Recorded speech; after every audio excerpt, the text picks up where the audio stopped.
Hey guys, how are you? And welcome back to my channel. So today I'm going to talk to you about what is, in my opinion, one of the greatest albums ever made. Certainly one of the most important punk albums of all time.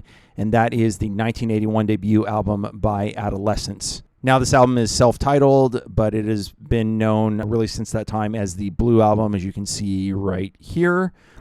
It's an amazing album, but it's very, very important because it is part of what is known as the first wave of hardcore or hardcore punk, just kind of cut down to hardcore. It's just such an important album and really an important time in the history of the genre where you had a lot of super notable and amazing bands that came around at that time. A lot of LA bands, a lot of Orange County bands, different scenes, but a little bit of mixing and mashing. Despite what the Adolescents say on this album, they have quite an issue with the LA scene, particularly people in the LA scene and women in the LA scene that they don't particularly like that much, but we will get into that. I mean, so many amazing bands around this time. You had DI, Black Flag, Bad Brains, Suicidal Tendencies, GBH, Minor Threats, Social Distortion, Bad Religion, Agent Orange. I mean, the list goes on and on and on.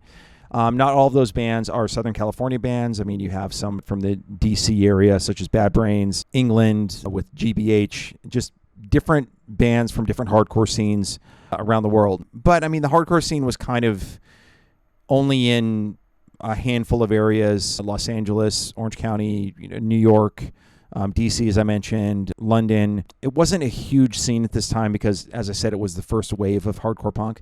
So kind of just getting its foot in the door, I guess, so to speak. Here's Johnny! Now, I would love to tell you the original lineup of Adolescents, but that is a little bit of a challenge because the only two members that were with them with any level of consistency are the lead singer, Tony Reflex, and the bassist Steve Soto until his death in 2018. Now the only original member is Tony Reflex. Lots of other pretty notable musicians have come in and out of Adolescents. It was pretty common at that time for bands that were part of the same scene, in this case the Orange County scene, trading members moonlighting with different bands and doing things like that. Steve Soto was actually one of the founding members of Agent Orange. And there were other members that were part of Adolescents. Pat Smear from Germs was a member for a period of time. He was also a member of Foo Fighters when they toured. I think he's in the video for All Stick Around and some other videos. He's definitely in the video for Big Me for Foo Fighters. And then you had Rick Agnew and his brother were in the band. Rick going on to do a solo album where he played every instrument by himself, which is actually a really good album called All By Myself. Rick would actually go and play with Social Distortion for a number of years, I believe. Like I said, it was pretty common for members to kind of move between bands until they found one that was maybe going somewhere and that they connected with, and they would stick around. That's what they call a callback in comedy, Ron.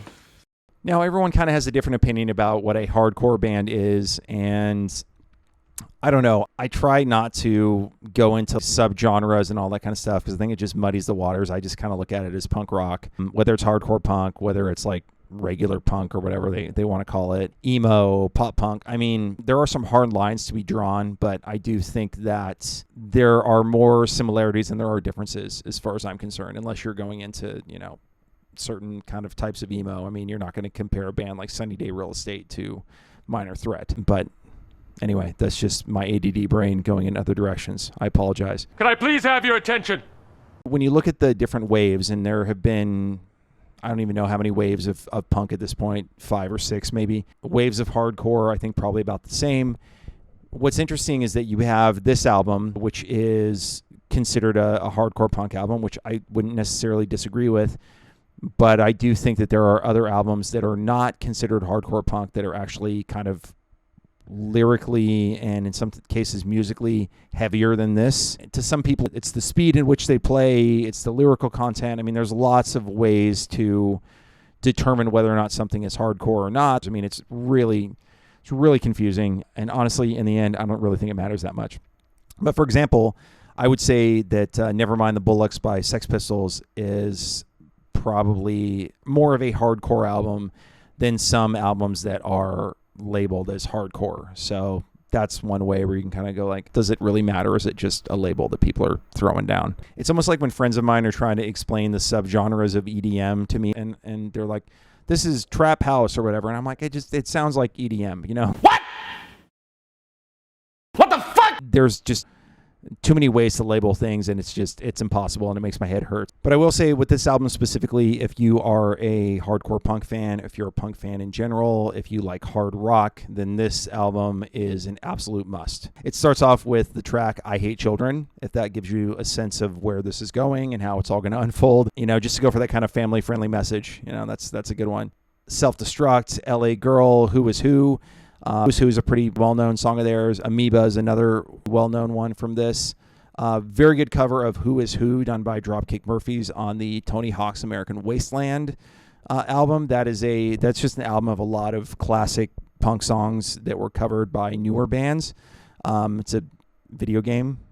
Yeah, it's Tony Hawk. It's Tony Hawk. It's got to be a video game. Anyway, yeah, it's a video game soundtrack, which I know most people probably aren't into buying video game soundtracks, but this is one I can definitely recommend, because it has some amazing songs covered by newer bands that are just as amazing, although Dropkick Murphys are not that new. Whatever. It's a CD. It's good. Get it and listen to it. Anyway. But honestly, every song on this album is great. I think they're all fantastic in their own way. But the one song that I think most people would agree that just sends this album into the absolute stratosphere is Kids of the Black Hole. Now, I saw someone comment about Kids of the Black Hole on YouTube, and he said that it was, quote, the stairway to heaven of punk rock, and I couldn't agree more. I think that's the perfect way to put it. It is 5.5 minutes long, which for a hardcore punk song is a fucking eternity. That is a long time, especially when you consider that almost every other track on the album is 2 minutes, maximum 3. And then you've got a 5.5 minute long, just absolute jewel of a song. It's one of the best songs ever made, as far as I'm concerned, regardless of genre. I just think it's such an important, cool, just amazing, amazing song. Talking about something serious, talking about the scene in South Orange County at that time, which I know lots of people have opinions about Orange County, and it's like the rich person's playground or whatever, but the thing to understand is that at that time, the late 70s, early 80s, most of what is there now was not there. The beach cities were there, Laguna, Newport, Huntington. Those were there. A lot of Irvine wasn't there. It was all orange groves, which is why it was called Orange County. And particularly in North Orange County, which is where Adolescents are from, a lot of those North Orange County cities, Fullerton, Anaheim, Garden Grove, Santa Ana, even now some of them are a little bit shady, but back then that was definitely the case. And you can kind of hear it in the album. The hardcore punk scene was very much a scene of that type of attitude, that type of, I guess, struggle that was happening in that area. Not to say there weren't wealthy people. There are always wealthy people wherever you go. But it was a very proud hardcore scene. So much so that they actually talk about different bands from LA kind of coming in and trying to be a part of their scene and fucking up their scene. And it's a thing in punk rock. But yeah, this song, Kids of the Black Hole, the lyrics are house of the filthy, house not a home, house of destruction where the kids roam, house that belong to all the homeless kids, kids of the black hole. That's the way the song ends. That's part of the chorus. And this apartment actually belonged to, according to Tony Reflex, belonged to Mike Ness, the lead singer of Social Distortion, where a lot of the people of that scene that didn't have anywhere to stay, didn't have anywhere to live, drinking, doing drugs, partying, going crazy, that's kind of where they would go. And that's where they would, a lot of them would stay until he was evicted. Get the fuck out!